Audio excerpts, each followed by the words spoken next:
Welcome to Red Pill Nation. I'm Scott Veritas, and today it's just going to be a solo show. I don't have a guest. Working on getting a few more guests for the next few episodes, but for today, it's just going to be me and you guys. I want to talk about a few things on today's show, and I'm actually excited to do a solo show because I think it'll let me just kind of focus on a few things that I haven't really gotten to discuss that I want to discuss. I want to talk about the Black Lives Matter movement, since obviously that's kind of the big thing that's going on right now. There's rioting, there's protesting, there's Antifa getting involved. Of course, our favorite little terrorist organization, Antifa. Um, so I want to talk about all of that stuff, particularly as it pertains to the most recent unrest, which was the really big unrest and rioting was in Kenosha, Wisconsin, in response to the death of a man named Jacob Blake. I'm going to talk about that case a little bit and the implications of the response to it, namely in that if you look at the facts of the Jacob Blake case, it's very, very clear that the shooting of him was justified. It's very unfortunate that someone had to be shot in that instance, but the choices that led to that event were Jacob Blake's. They were not on part of the officer who made a completely reasonable decision based on the evidence.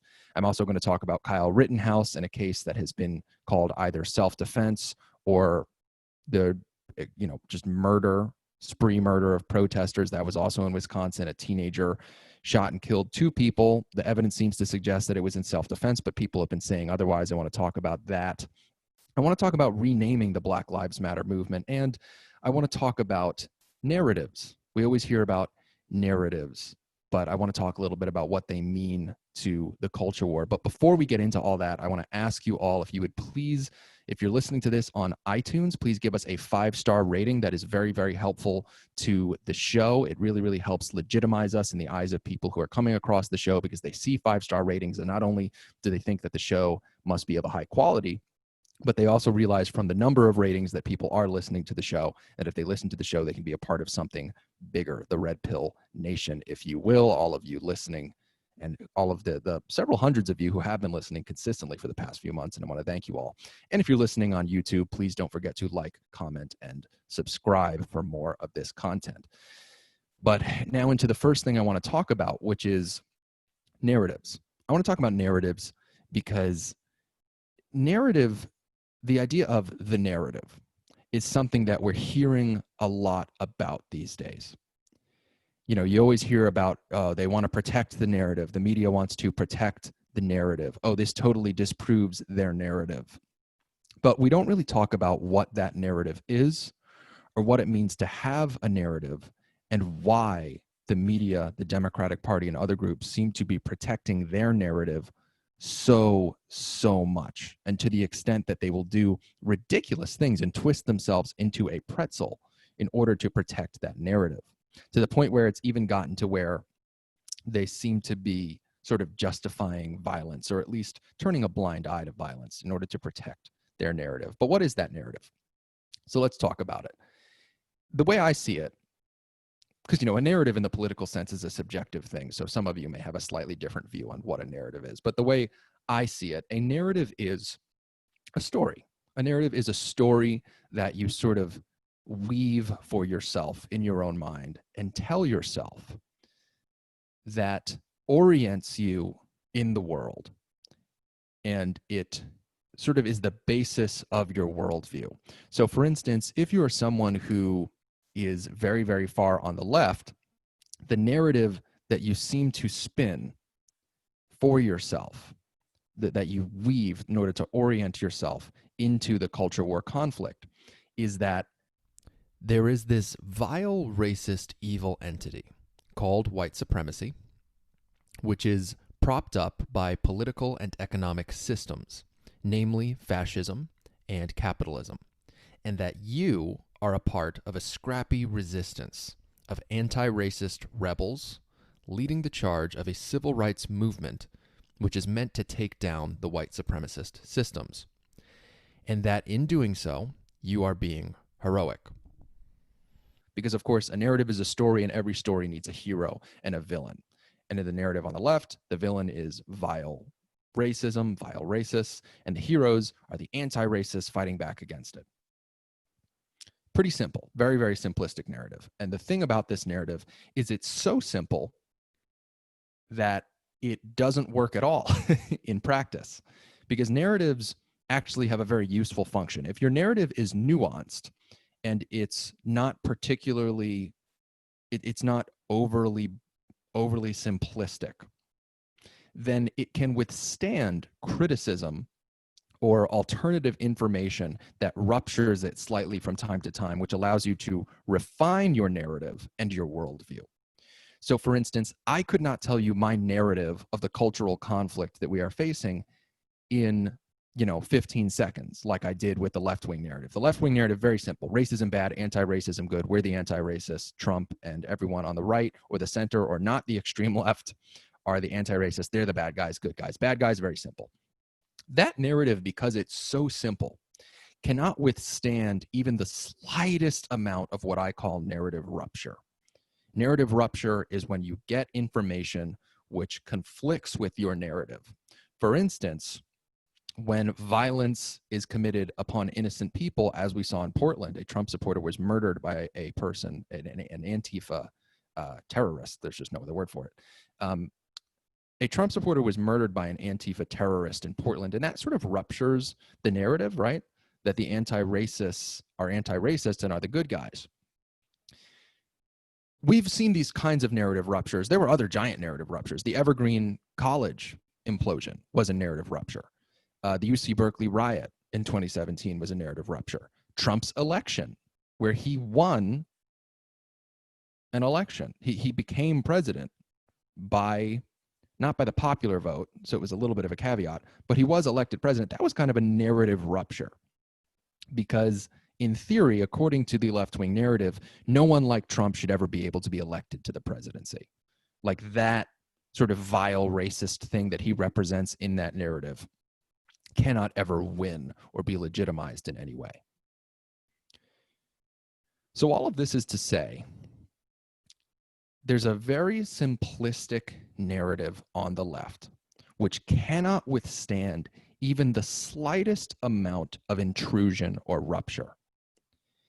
And when you push back on any kind of narrative intrusion, or I should call it narrative adjustment, when you don't make any adjustments to your narrative based on new information, like, oh, this is a new piece of information. Some of the anti-racists are actually acting like a cult at Evergreen College. I should adjust my narrative. I should get more nuanced.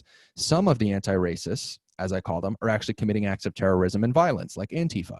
I should adjust my narrative for that information. The left doesn't do that. There's no narrative adjustment. So they have these narrative ruptures, and instead of adjusting their narrative, they respond just so insanely to it by just hardening in their narrative.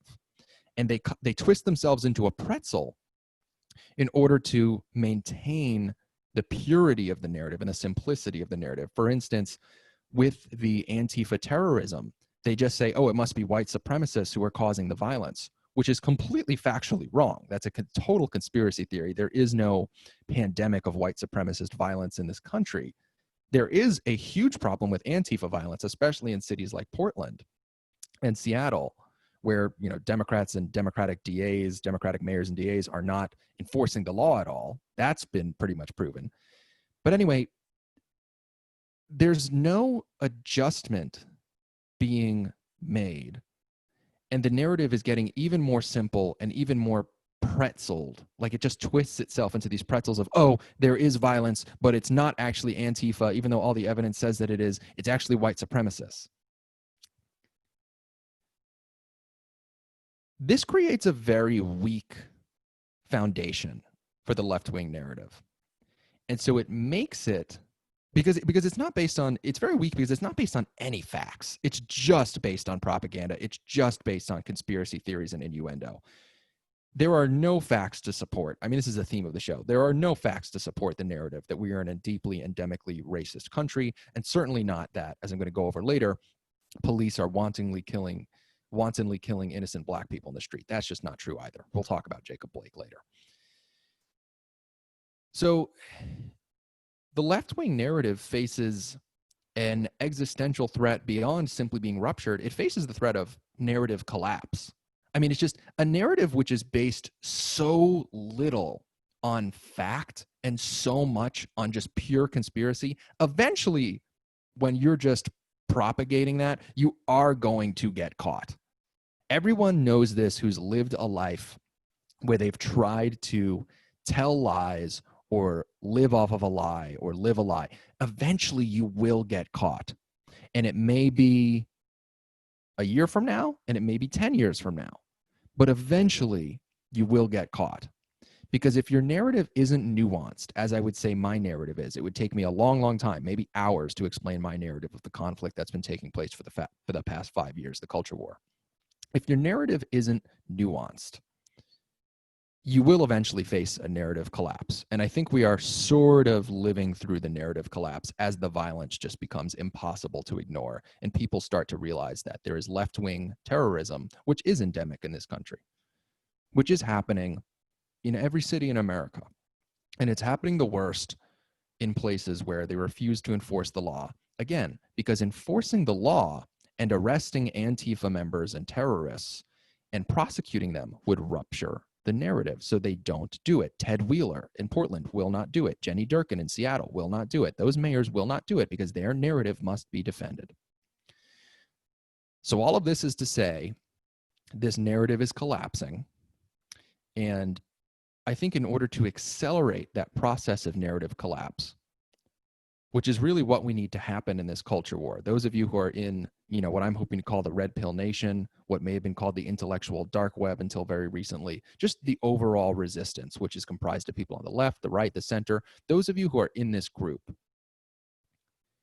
we want to see this woke supremacy thing, this, social justice thing. We want to see that defeated as soon as possible because of the threat it poses, the existential threat it poses to Western society. And in order for us to do that, in order for us to accelerate the process of narrative collapse, a point at which all the normal people, all the apathetic people, the people who aren't quite in the resistance but aren't quite in the social justice cult, the woke supremacy cult, all of those people will sort of come around and be sort of the cavalry, the reinforcements for those of us who've been fighting this battle, an uphill battle for sure, for years without their help. In order to get those people to come around, we need to do something that I don't think the intellectual dark web really did, and that I don't think the resistance to woke supremacy has really been doing very effectively.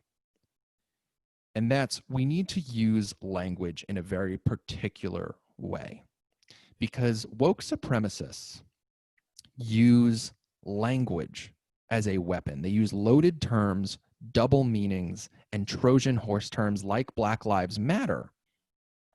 They use those terms to trick people or intimidate people into implicitly or explicitly supporting their movement and their policies. The best example of this is, of course, that Black Lives Matter, as has been said by people like Brett Weinstein, is very much a double meaning. On one hand, it means simply the notion that any reasonable person, including myself, and I'm sure all of you listening, can agree with, and that's that Black Lives Matter. Of course they do. Of course they do. No sane, normal person in America disagrees with that statement. So why do they say it? If you're going to say something, you're going to chant it in the street. In theory, there are people who disagree with you, and that's why you're chanting for it. In theory, that's why you have to advocate for it, is because there is somebody who does not advocate for it. But there's no one who does not believe that Black Lives Matter, except for vile racists, of which there are very few in this country. There are some, for sure, but very, very few. And they hold very, very little institutional power. So this Black Lives Matter term is a perfect example of how woke supremacists use language to intimidate and to sort of engage in a form of intellectual terrorism, where there's sort of this implicit threat when you go to our society and you say Black Lives Matter. And then people go like, well, why would I say that? I mean, of course Black Lives Matter, but like, what are you trying to get me to say? People sort of catch on to the fact that maybe there's more to it than just Black Lives Mattering, especially when they see all of the violence and they hear about all of the other things that the Black Lives Matter movement is actually asking for, i.e. abolish the police, which people do not agree with. People get a little skeptical and they go, well, why would I say that? Maybe I don't want to say that. And then, of course, immediately they say, well, then you don't think that Black Lives Matter and you're a racist. That's a form of intellectual extortion or intellectual terrorism. It's it's thuggery. It's intimidating people with the use of false accusations of bigotry slander, if you will. And these false accusations of racism are weaponized. And it's not violence because it's not physical. I'm not going to call it violence, but it is maybe a form of terrorism. I mean, it's intellectual terrorism. It's the terrorism of ideas. It's taking this idea that someone is a racist and saying, we're going to plant that idea in people's heads if you do not acquiesce to our demands. And I think that's close to a form of terrorism. Obviously not as bad as physical terrorism, but it's something like it.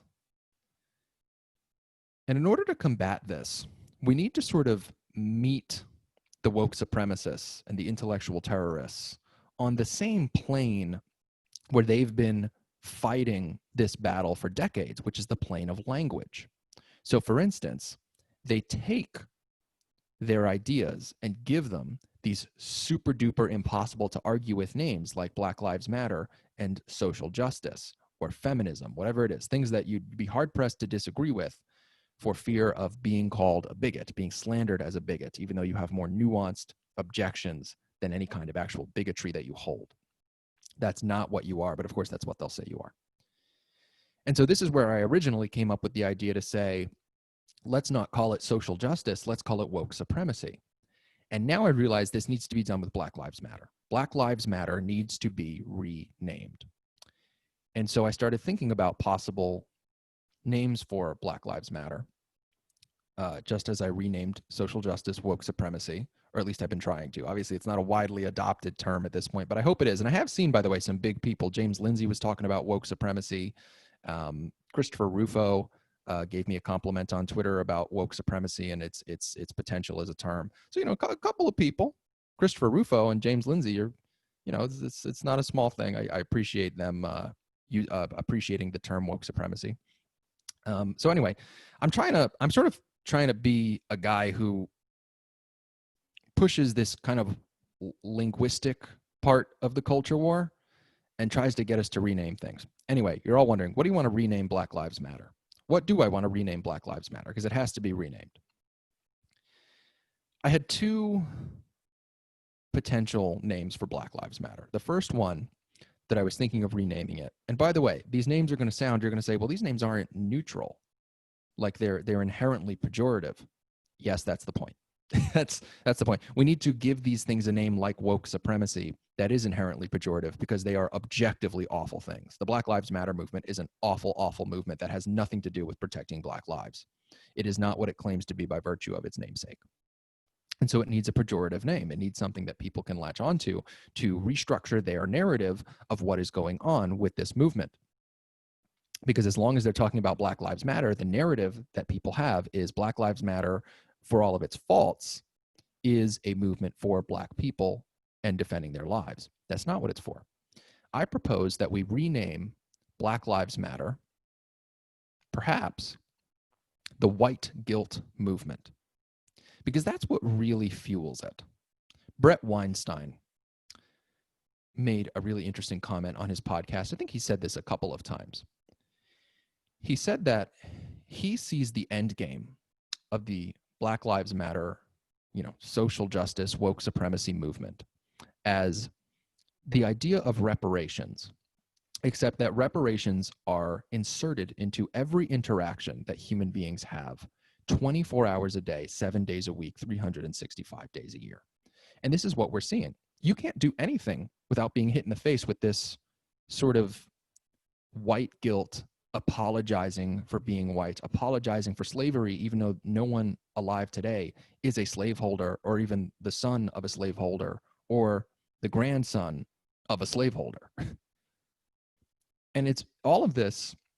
I mean, you can't go anywhere. You can't even watch football. They're going to have Black Lives Matter messages on football players' helmets. They're going to have them painted in the end zone. You can't watch movies. All of the movies, even when you go to watch a movie on Netflix, it'll say like, watch movies from Black directors because that's reparations.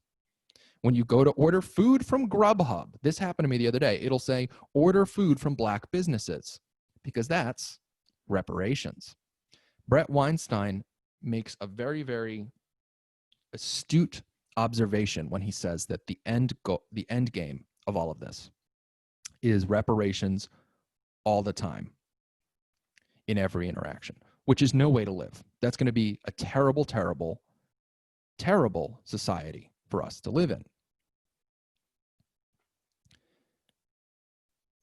So I want to rename the Black Lives Matter movement the white guilt movement, because at the end of the day, the inspiration, the motivation, and the method by which they get us to consent to this system of reparations 24 hours a day, 365 days a year, is through white guilt. That's what it's really about. That's what white fragility is about. It's about you're a racist and you should feel guilty about that. That's what the diversity trainings are about. It's about you're a racist and you should feel guilty about that. Let's talk about that at work. Can't even go to work without being asked to consent to a system of reparations all damn day. You can't seek a promotion or apply to a college without being told that you need to pay reparations by being picked after a black applicant, even if you are equally qualified, or in some cases, even if you are more qualified. And you should do that because of your white guilt. It always comes down to white guilt.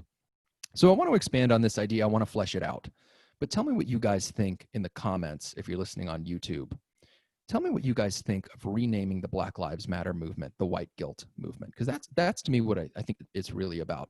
The other one that I had, I don't like as much, but I want to present it as an alternative. There was another name that I came up with for the Black Lives Matter movement, and that was the hate hoax movement. Of course, a hate hoax is something that happens all the time, most infamously with Jussie Smollett, where he pretended that he was the victim of a homophobic racist attack in Chicago when the evidence showed that he had actually staged a fake hate crime. There's really no other way to put it. You all know what happened with Jussie Smollett. That story was everywhere. And that was a hate hoax. It was the most notorious hate hoax. And over the past several years, there have been a lot of these hate hoaxes. And the biggest hate hoax of all is the Black Lives Matter movement. It's a movement that is trying to tell us that black people are being slaughtered in the streets, genocided by white police officers. Well, the evidence is that this is a hoax. That the idea that hateful, racist Americans are slaughtering black people for no reason in the streets, by the implication of the Black Lives Matter movement seems to be that it's at least the thousands, if not millions, with the rhetoric that they use. That is completely false. The total number of black people that are killed by whites every year, I don't even know if it cracks 1,000. And the total number of black people that are killed by police officers every year, I think is in the realm of maybe 300. And of those 300, I think all but like 15 are armed. I know last year, 14 unarmed black people were killed by police. And of those 14, about half of them were clearly, based on the evidence, 100% justified, including, by the way, one this year that was completely justified was Jacob Blake. But anyway, all of this is to say, maybe we call it the hate hoax movement. One idea is white guilt movement. One idea is hate hoax movement, because the whole thing is a hoax. It's just based on false information. We do not have a pandemic of racial violence against black people in this country. Most of the time when black people are killed, it is by other black people. And that, by the way, is extremely tragic.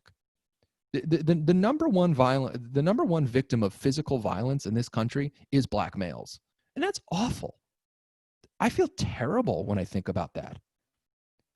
The amount of violence that is inflicted on black men in this country. That's a horrible thing. But it is, I think, inflicted about 80 to 85% of the time by other black men.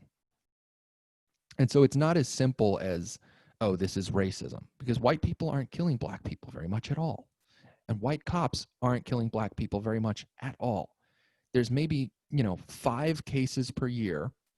Like, the Breonna Taylor thing. That's fucked up. The George Floyd thing. I hated watching that video. The 9 minutes that Derek Chauvin was on his neck. We've found out since then there are some facts that muddy the waters a little bit. But at the end of the day, it looked like he was being suffocated for 9 minutes. There was no reason for the police officer to keep his neck there. We see a couple of cases every year. And what is done with these cases is they're used to inflict what I think we're kind of living through right now on the general population, which is a mass psychotic break. I was thinking about this recently.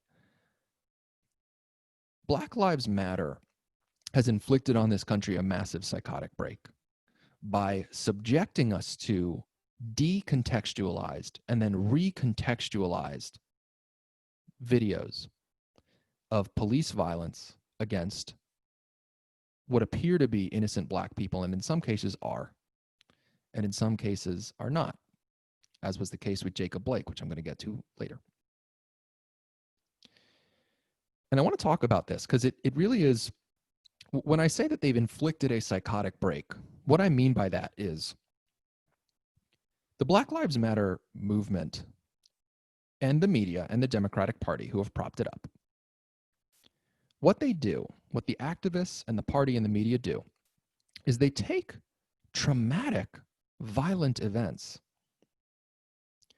and they make us watch it. And then instead, which by the way is fucked up, there's no reason to show these videos. Like, I hate to break it to you, the kind of stuff that happened to George Floyd, that happened to Breonna Taylor, things like that unfortunately happen every day in America, but it's usually not the cops doing it. It's usually gang members. You know, it's people commit awful, awful violence to each other in America all day long, but we aren't forced to watch videos of it because it doesn't fit that narrative that we have interracial violence. If it's intraracial, you know, if it's a black man killing another black man, then we don't need to see that video. Or certainly if it's a black man killing a white man, which, by the way, there are videos of black people brutalizing white people that Matt Walsh has been posting on Twitter. And he always says, what if you reverse the races in these situations?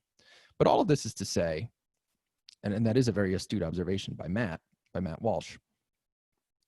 But all of this is to say, we are subjected to these videos of brutal police violence, sometimes justified, because you can see that a suspect had a weapon or was fighting police, was physically assaulting them, was threatening them with the weapon, or was reaching for a weapon, whatever. And sometimes unjustified, as it was in George Floyd's case, I think, according to most people, according to myself. And we're forced to watch these videos, and then instead of having them contextualized so as to prevent them from being extremely traumatic, because what the media could do is they could take these videos and they could contextualize them. You'd think that would be the job of the media, to contextualize information for their audience. So they could take these videos and contextualize them. For instance, they could show us the George Floyd video and say, okay, here are the facts. George Floyd was arrested, and in the body cam footage, you can see that he is resisting arrest. He asks to be put on the ground, and they take him out of the car and they comply with that request and put him on the ground. Then two officers are restraining him on the legs and back, and one is putting his knee on George Floyd's neck. Here's some key context that they leave out, just like the fact that he, by the way, requested to be put on the ground. That's one already, but there's no contextualization of the fact that we cannot tell from looking at the video whether or not Derek Chauvin was intentionally trying to kill George Floyd, because we don't know exactly how much pressure he was applying to his neck. If you lay your knee on someone's neck, you have control over the amount of pressure you're applying. And it's hard to tell from the video exactly how much pressure he's applying. You shouldn't put your knee on someone's neck, but there is a difference between sort of gently laying your knee on someone's neck and applying a little bit of pressure and pushing it so hard into their neck that it closes their airway and suffocates them, which may have been the case. That may very well have been what Derek Chauvin was doing. But we don't know that from the video. You can't tell from the video whether or not he's really suffocating George Floyd. And you also certainly can't tell if he was doing what he did to George Floyd and putting his knee on his neck because he was black. There's no reason to watch that video and go, oh, he wouldn't have done this to a white guy. There's nothing from the video that suggests that. So there's some context that is left out. And actually, we're told the opposite by the media. Also, by the way, one piece of context that is left out is that at least one officer did ask if they could roll George Floyd onto his side and, in theory, stop restraining him in the exact method that they had restrained him, which may have led to his death. And again, he was on 4 times the lethal dosage of fentanyl, according to 2 coroner's reports. And so he died probably as a result of an overdose if you're on 4 times the lethal dose of fentanyl. And if you watch the video, you might realize he's actually dying of an overdose. And it's totally possible, and the coroners did say this, that asphyxiation was a contributing factor to his death, that maybe he would have survived if he had not had a certain amount of pressure applied to his neck. The exact amount of pressure we do not know. All of this is to say, this is the kind of conversation the media should be giving us. This is the kind of contextualization the media should be giving us. Instead, we're shown a video and we're told, here's a black man being choked by police because they're racist, because they want to choke a black man. That's what we're really told by the Democratic Party, by the activists, by the media. And a lot of people believe it because they're good at propaganda. They say it in very convincing ways. They get very emotive. They get black people to say, you know, I have experienced this. This is my story. I can tell you this is real. And so people, you know, they take the decontextualization of the video and they experience it, and then they take its recontextualization and they take it very hard, and it's traumatic, and it leads to a psychotic break, and it's frankly abusive. To show us all of these videos of black people being shot, stabbed, choked by police, and to tell us none of the context that could possibly make us feel better about it, none of the context that would make us say, oh, this is actually more complicated, and I shouldn't just assume that white cops are wantonly killing black people for no reason. We're not given any of that context because that would make us feel better. That would improve our mental health. Instead, we are given the most traumatic possible reading of what happened, which is that it is simply racially motivated lethal violence against completely innocent black people, which is almost never the case. Sometimes it is. The Breonna Taylor thing is an absolute tragedy. There's really almost no excuse for what happened to Breonna Taylor. And I do want justice for her and her family. And I want justice for George Floyd. Derek Chauvin should probably be convicted of manslaughter based on his actions, because he may very well have been applying enough pressure to choke George Floyd. I don't know from the video. I'm not going to pretend to know. But I just want to make this point that this country was in a very vulnerable moment. This country was in a very vulnerable. So we were so vulnerable when COVID happened. We were really reeling in an election year, just starting to adjust to life under COVID-19. And then we get this video, which, when decontextualized and certainly when recontextualized in such a way as to imply that it surely was an instance of racially motivated police violence on a completely innocent man. When we're given that recontextualized video, it's traumatizing, especially considering that we've seen other incidents of this and had it decontextualized and recontextualized by the media and the Democrats and the activists many, many times. And what ultimately was done to us as a country is kind of what happens to Alex in A Clockwork Orange. In A Clockwork Orange, there's a scene where the main character, Alex, has his eyes clipped open with clothespins, something like that. They might have been, metal, some other device. But his eyes are clipped open, and he is forced to watch ultra-violent material. And in the fiction of the film, it's to get him to be less violent, it's to get him to feel disgusted. And I think that's kind of what's happening to us. We're being Clockwork Oranged. We're Alex in A Clockwork Orange. We're being shown things and being told this is racism. This is brutal racial violence. You need to watch it. Sit there and watch this man be choked and know that there is no context that could possibly keep you from feeling anything other than traumatized about this. And watch this man get shot and watch this innocent woman get shot and know that it's racism. And if you're not sufficiently disgusted by it, if you don't go through a complete psychotic breakdown over this, then it means you're a racist. I don't know if I'm being coherent here, but all of this is to say, we were forced into a psychotic break during a vulnerable moment with COVID by a media that intentionally doesn't just decontextualize these events, but recontextualizes them in order to traumatize us. And it has destroyed the mental health of this country because Black Lives Matter is a psychotic break. It has caused people to do ridiculous things and to justify and support and turn a blind eye to ridiculous, crazy shit. And to become obsessed. People cannot get off this thing. They can't watch football without getting into it.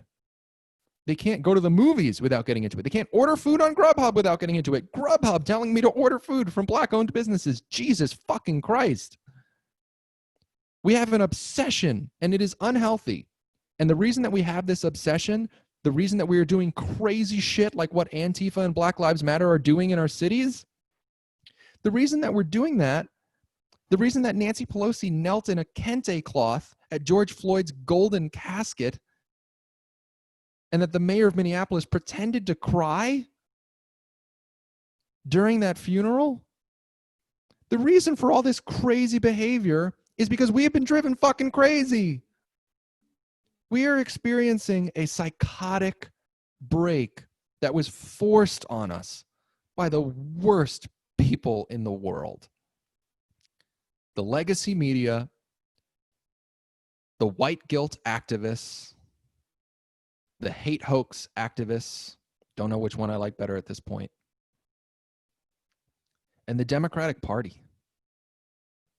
So Joe Biden and the Democrats are completely complicit in all of this.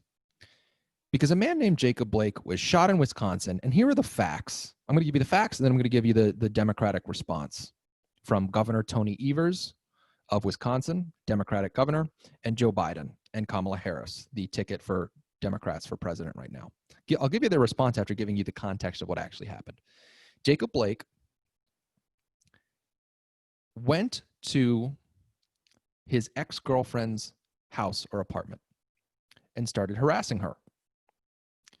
The previous day, he allegedly, according to his ex-girlfriend, raped her in her apartment and then fled. And then he has come back. And by the way, she made a criminal complaint about this. You can look up the Jacob Blake criminal complaint from his ex-girlfriend alleging that he raped her. And then sometime later, returned to the apartment, I think the next day or maybe a few days later, with an open warrant for the rape of his ex-girlfriend. He came back to her apartment and starts harassing her. Now, what we were initially told by the media was that he was there to break up a fight. That's why he was approached by police for breaking up a fight. Turns out that's totally false. What actually happened was he came back after allegedly having raped his girlfriend, his ex-girlfriend, and he came back and starts harassing her, and then he takes her keys, takes her car keys, and their 3 children are in her car at this time, as we later learn. Now, I hesitate to call these children Jacob Blake's children because, according to his ex-girlfriend, he hasn't lived with them for 8 years. Or according to reports, I saw that he hasn't lived with them for 8 years. He is unemployed and he has no vehicle. I highly doubt he's really their dad. He's their biological father. This becomes important later. I'm not saying this just to put down Jacob Blake. This becomes important because he takes his ex-girlfriend's car keys after harassing her, and he gets into an altercation with the police who have been called to the scene, the Kenosha police.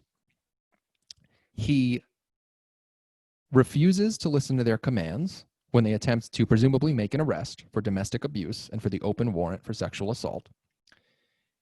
So he's refused commands, and then he hits them. He wrestles with them. He starts punching and wrestling with them, according to the report from the police. Then they attempt to tase him, and the taser is unsuccessful for one reason or another.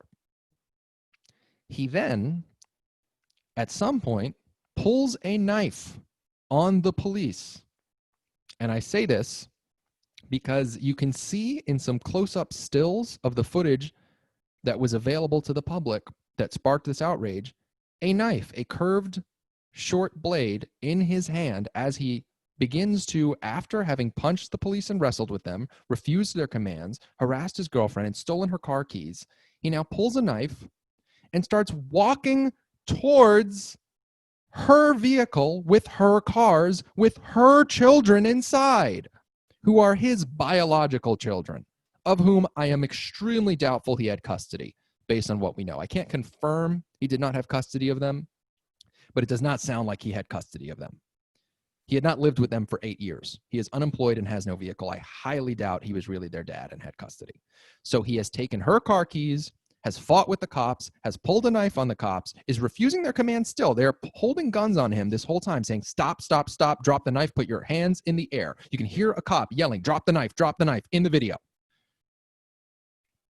And he takes her keys, walks towards what we were initially told was his car with his kids inside and that he was unarmed, takes her keys and walks with the keys and the knife, all while being told to stop by police officers, guns drawn, takes them and walks towards her vehicle with her kids inside, opens the door. Again, police are screaming at him to stop and pointing guns at him the whole time, opens the door to her car, reaches inside, and yes, then is shot 7 times in the back by one of the police officers on the scene. In what fucking universe is that not a justified use of force? I've given you the facts. You can look them up for yourselves. Were they supposed to let him get in the car with what are really someone else's kids? They're not really his kids. They're his biological children. Were they supposed to let him get in the car with a knife and steal his ex-girlfriend's car with her kids in it with a knife? He could have slit all their throats. He could have driven the car off a bridge. He was acting crazy. He was refusing to listen to police commands when they held guns on him. He pulled a knife. He was harassing his girlfriend. He was alleged to have raped her the previous night. Were they supposed to let him get in the car? Because that seems to be the implication of people saying, why'd they shoot him? Because guess what? As we all know, the narrative on the left with Joe Biden and Governor Tony Evers of Wisconsin and all the Democrats and the media was that this was just another case of an innocent black man being gunned down by racist cops. Joe Biden released a statement saying that, we need justice for this innocent man who was gunned down by cops and that it's just another example of an innocent man being gunned down by cops for being black. Tony Evers released a statement of the same way. The same statement from Tony Evers, governor of Wisconsin. None of this helps. None of this helps people contextualize the situation and maybe not resort to rioting and violence. As a matter of fact, it does implicitly and in some ways explicitly encourage violence when you tell people that in their community, black people are being wantonly killed by representatives of the state. They're being executed in broad daylight, as was the word going around about Jacob Blake because he was shot during the day on a public street. Well, the facts don't support that at all. So complicit in this psychological torment of this country that leads us to, yes, devolve into violence, which is then completely covered up by the media. The violence is totally covered up. We are completely gaslit and told that it's only white supremacists that are committing violence. Like, there's just this system of torture. They are psychologically torturing this country. And of course we are experiencing a psychotic break. And it's all at the hands of the Black Lives Matter movement, or what I want to call the white guilt movement. Because the only way they could get us to believe this shit and to not look up the facts and look for ourselves, which I know many of you do, but unfortunately a lot of people don't, especially not Democrats and leftists at this point. The only way they could keep us from doing that is by weaponizing our white guilt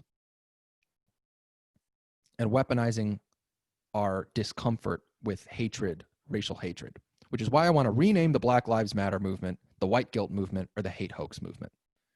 Tell me which one you think is better, because we got to rename this thing. This is ridiculous. The Jacob Blake thing, I gave you the facts, and I told you the way it was characterized by the media, by Joe Biden, and by the Democrats. And it's just, it's just lying. They're just lying. And they're doing it because it drives people insane.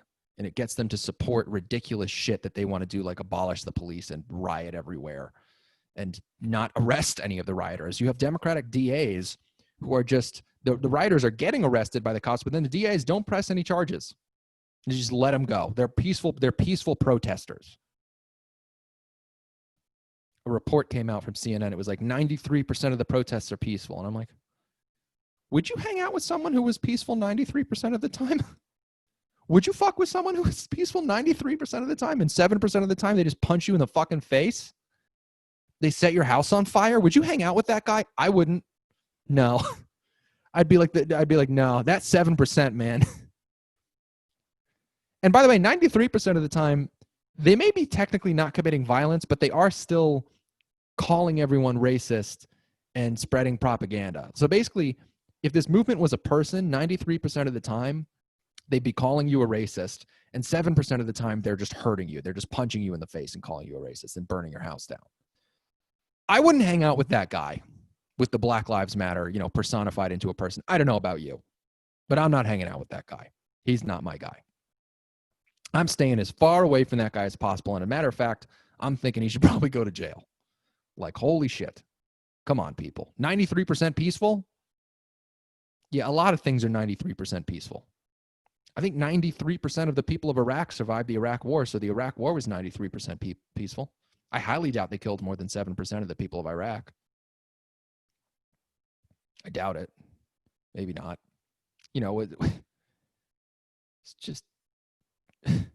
It's just unreal, the propaganda from the media. I'll do an episode on media bias at some point. I want to get to another topic. So of course, after the Jacob Blake shooting and the Democratic response ginning up racial division and this idea that white people are just hunting black people and cops are just executing black people in the street. After this was, of course, a riot in Kenosha, Wisconsin, where the shooting took place. And of course, the Democratic governor of Wisconsin refused additional National Guard assistance that could have really been really helpful in the situation of a massive riot based off of a completely justified shooting. So, of course, it devolved into chaos, and you had one 17-year-old boy named Kyle Rittenhouse. So Kyle Rittenhouse goes to the riot in Wisconsin, in Kenosha, and he goes armed with the rifle, and supposedly he was there, I think, to defend the business of a friend. At first, what we were told was that this kid drove 30 minutes from Antioch, Illinois, where he's from, to Kenosha, and that he went for like the pure purpose of just killing protesters. That was the line from the Democrats. He just went there to slaughter protesters. Turns out that was false. He's a lifeguard in Kenosha. So he was already in Kenosha, and there were even pictures of him cleaning up graffiti from unrest from like the previous day or earlier that morning. So, I think he was trying to defend his community where he's lifeguarding. And I think a friend maybe had asked him to defend like an auto parts store or something. I'm not 100% sure. One way or another, it very much seems that he was there to defend businesses. And this is later proven by the fact that he didn't shoot anyone that wasn't attacking him first. But let's get to that. So Kyle Rittenhouse is at the protests armed with a rifle. And at one point, and there's video footage of all this you can look up, somebody comes up to him and tries to take his rifle. And a gunshot is fired before Kyle Rittenhouse shoots. A gunshot is fired possibly by the person trying to take his rifle, who was armed, and possibly by just someone else. It's not clear who shoots. But one way or another, a gunshot goes off near this kid, and somebody tries to take his rifle. And he shoots the guy in the head and kills him. This is an obvious case of self-defense. I'm going to talk about that, why it's an obvious case of self-defense later, because I want to go through all of the shootings first. At this point, of course, the rumors are spreading amongst the Antifa and the Black Lives Matter activists that some white kid is going around shooting peaceful protesters, and so they give chase to him. Of course, they immediately go with, he's a terrorist, he's shooting peaceful protesters, he couldn't have possibly been acting in self-defense. So they start chasing him under this idea that they are now a vigilante mob. So you've got a vigilante mob chasing a kid who's being accused by this mob of killing peaceful protesters, but as it turns out, it was in self-defense. And there's footage of him running away. It looks like he's trying to get closer to a convoy of police where maybe he'll be a bit safer. And he's running towards the police, away from the mob. He trips and he falls. He falls onto his butt, and he's holding his rifle in the air with his butt on the ground, sitting on the ground after he falls. Somebody goes up to him and drop kicks him in the head. And I want to point out, I don't think he shoots this person. This person who kicks him and is unarmed, I don't think he shoots. Correct me if I'm wrong, please, but I watched the video. I don't think he shoots that person. Somebody else comes up to him now and hits him with a skateboard, uses a weapon to attack Kyle, and tries to take the rifle from Kyle. He shoots and kills this person. A third person goes up to Kyle at this point, while he's still on the ground, with a pistol in hand. This person is also armed with a firearm, runs up to him, and Kyle shoots him in the arm, injuring him and causing him to retreat. So here's the facts. Kyle Rittenhouse does not shoot anyone else in this mob. They sort of start to back off after they realize the kid's a pretty good shot and he just shot 3 people who'd attacked him directly. And I think they get a little spooked at this point, and they're like, yeah, maybe it's not such a good idea to attack this kid. And he walks away, and he actually puts his hands up, and because he gets to the police convoy and he puts his hands up, presumably like, I know you just saw me shoot 3 people. Maybe you want to detain me and investigate. That's fine. Arrest me. And I think the police later claimed they were just really confused. Like they hadn't seen everything that had happened. So they don't arrest him. They don't detain him. He ends up being arrested the next day. He's now been charged with, Kyle has now been charged with homicide. He's been charged with murder. I think 2 of the 3 people he shot died. And 1 was injured. The one who actually was also armed with a gun got shot in the arm and survived. So Kyle's now been charged with murder for this. And it's baffling because according to the video evidence that we have, it's very, very clear that this was a case of self-defense. So I'm going to talk about, the reason I'm about to talk about the idea of consenting to a lethal confrontation, which is what I think everyone who had ended up being killed or maimed by Kyle Rittenhouse had done, and that was what led to them being killed, was that they consented to a lethal confrontation. I want to talk about this concept of engaging in lethal confrontation because I think, unfortunately, we're going to see a lot of it. As these riots continue, and as the left continues to allow left-wing terrorists to, and of course, I'm not talking about the protesters, I'm talking about the rioters, I'm talking about the Antifa, as they let these terrorists go to communities and get into fights and get into gunfights, we need to understand the rules of engagement for when you're allowed to defend yourself. I'm not going to talk about the legal aspects of this at all. I'm not a lawyer. I'm not an attorney. I'm more interested in the moral aspects of when I think you're allowed to shoot and kill someone. Because somebody might make the argument, and the argument that I think has been made despite the video evidence, because there's video evidence of Kyle only shooting people that attacked him first. And I think he actually only shoots people in all 3 cases that attacked him with a weapon. Again, there's somebody who drop kicks him and reaches for his rifle and he doesn't shoot him because that person is unarmed to his knowledge. Kyle was acting in self-defense, and what he did wasn't murder, because all 3 of the people that he shot and the 2 that he killed saw that he had a rifle, presumably loaded and ready to use when they attacked him. I've got some advice for you all. If you see someone carrying a gun at a violent event such as a riot, whether they're there to defend people or not, guess what? They're ready to use that gun if you hit them. And if you hit them, you are now willfully engaging in a lethal confrontation, because a gun is a lethal weapon. If the person is holding a knife, which is also a lethal weapon, same thing.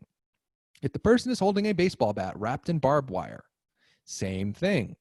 If you can see that someone is armed with a lethal weapon and you attack them, they have no reason to think that you just want to get in a little bar scuffle, that you just want to put them up and maybe get a couple hits in and then fuck off. No, you are not going for like a typical little bar fight. That's what people say is they go, oh, well, this person just punched him. They didn't shoot him. Well, one of them ran at him with a gun, and I think the first guy had a gun too, and one of them hit him with a skateboard. So they were all armed. And, they're like, why didn't he just run away? They attacked him despite the fact that he had a gun. And they reached for the gun. There was no reason for him to think that they weren't going to disarm him and then possibly kill him.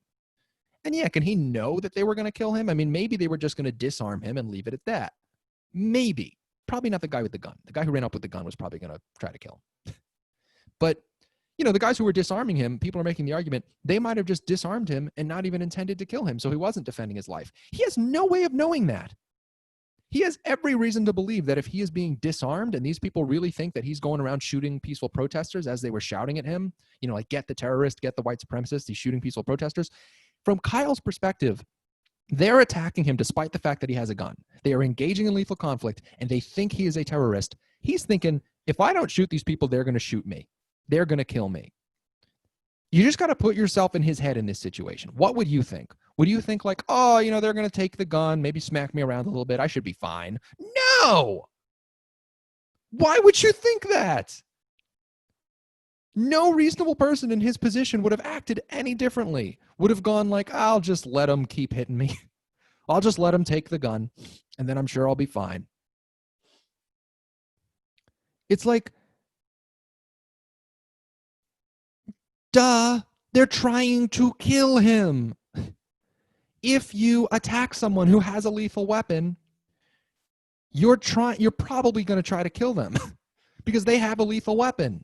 You're not trying to disarm them and bump them around a little bit. I mean, maybe if you're like a trained person, like a police officer or something, maybe you have the training to do that. But otherwise, I'll make the distinction by just saying, if you don't know that someone has a weapon and you attack them and then they pull the weapon on you and kill you, then I could say you could make the argument that the death of that your death, if you're that person, is murder. And I say this because it's all about what you know going into the conflict. Again, I keep talking about this concept of engaging in lethal conflict, willfully engaging in lethal conflict, consenting to lethal conflict. So if you go up to someone that you don't know has a weapon, like at a bar or something, because you don't like the way he looked at your girlfriend, I don't know, and you punch him in the face, and then, and again, this whole time, you don't know he has a gun. He's carrying a gun under his shirt. Then he pulls the gun and shoots you. He's just murdered you because you had the reasonable expectation that he did not have a weapon and that if you punched him, you were now going to be engaged in a typical bar fight of just like, I punch, you punch, we get a little roughed up, the cops are called, somebody gets in trouble, maybe both of us. I don't necessarily think it's right to assume that if somebody hits you and they're unarmed, that you should then use a weapon on them if you have a concealed weapon. That I could understand. If Kyle had a concealed handgun and these people had attacked him and they weren't doing anything lethal, maybe they're just roughing him up, hitting him, because a skateboard, probably not lethal. Then I could start to see the argument. Here's the thing. The weapon was out. If you go up to somebody at a bar who has the gun out and you punch them, then your death is not murder if they shoot you because you knew they had the gun going into the conflict. You willfully engaged in lethal conflict. Attacking someone that you know has a lethal weapon is willfully engaging in lethal conflict because you know they have the weapon and you know that they know that you know that. Hopefully you can follow what I'm going for here, which is from the perspective of the person who has the weapon, which was in this case Kyle Rittenhouse. It's like, you're attacking me. You see that I have a gun. You know that I'm going to try and shoot you with this gun. And in order to try and keep me from shooting you with this gun, you're probably going to try and kill me because that's the best way for you to defend your life now that you have engaged in a lethal conflict. I have a gun. This is not just going to be a little bar fight, a little schoolyard fight. Anyway, I've been going on this for a long time. I'll just say it's pretty clear what happened with Kyle Rittenhouse was self-defense. He only shot people that attacked him directly. There's video footage of it. The first guy, I think, like throws a bottle of Coke at him and has a gun and might have shot the gun at Kyle and reaches for Kyle's gun. So Kyle shoots him. The second guy hits Kyle with a skateboard and tries to take his gun. So Kyle shoots him. The third guy runs at Kyle with a gun. And so Kyle shoots him with his gun. And then he gives himself up to the cops who don't arrest him because they're confused. It's self-defense. And people need to understand, no, you cannot make the argument of, why did he shoot them? They weren't going to kill him. Yeah, they were. Yes, they were. I just want to really, really double down on that. If you attack somebody who has a weapon out and you see that they have that weapon and it is a lethal weapon, it's a lethal conflict. Your death is not a homicide if you die in this situation because you are the aggressor. You were not defending yourself. He was running away. It would be different if Kyle was charging at them with the gun and then they tried to take the gun. Then you could make the argument that he murdered them. But no, he was running away. Watch the video. He's running away. He falls. They attack him. He shoots them. Self-defense, clear as can be. All right, folks, that's it for today. I am thoroughly wound up. I am going to enjoy, it's Saturday today. I film these on Saturdays. I'm going to go enjoy my Saturday. Thank you for listening. Again, a reminder, please give me a 5-star rating on iTunes if you're listening on iTunes. Please like, comment, subscribe if you're listening on YouTube. I really, really appreciate all of those of you who've been listening to this content, taking in all my Scott Veritas content. I'm working on some guests, but I might do more of these solo shows in the future, especially just because I love talking about elections and we're getting into election season. Yeah, thanks for listening. This is Red Pill Nation. I'll see you next time.